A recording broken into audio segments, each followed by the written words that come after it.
Hello! It's second day of my rest day. Pinapahinga ko yung dito ko, yung aking thigh.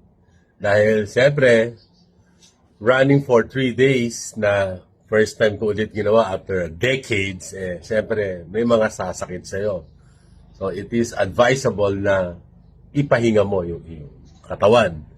Do some light exercise, do some light movement, na hindi naman titigil ang iyong katawan para tuloy-tuloy pa rin ang pag-function ng mga muscles mo na hindi mo nagagamit for so long. So, rest day pa rin. Bukas ako ulit tatakbo, di ba? So, anyway, again, I will be training starting June 1, next Monday. Formally, I will start my training for my endurance marathon for next year, Palm Marathon. So, it will be held yung 43rd this coming Sunday. I will be joining the 44th, di ba?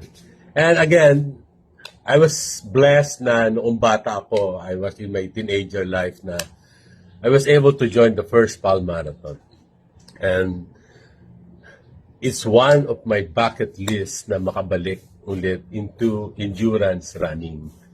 And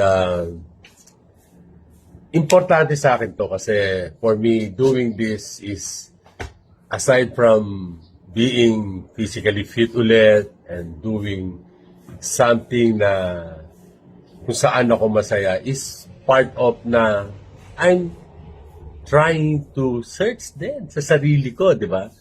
I hope I can find really myself here. I know I will be happy in doing this. I know hindi magiging madali. I know there will be a lot of struggles. There will be a lot of challenges, pagsubok dito sa gagawin kong training, sa gagawin kong mismong pagtakbo next year. Pero I want to do this. I want to do this kasi this is one of my passion na nakalimutan kong gawin, na isang tabi ko because of so many things na mas inuna ko nung araw.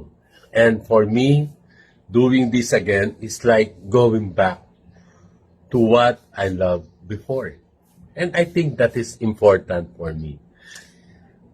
I'm hoping na physically, mentally, kayanin ko to. I'm praying na whatever challenges nga, malagpasan ko. And at the end of this race, at the end of this training, makita ko sarili ko, di ba? And find my true happiness. Di ba? Yun lang yun. Bye!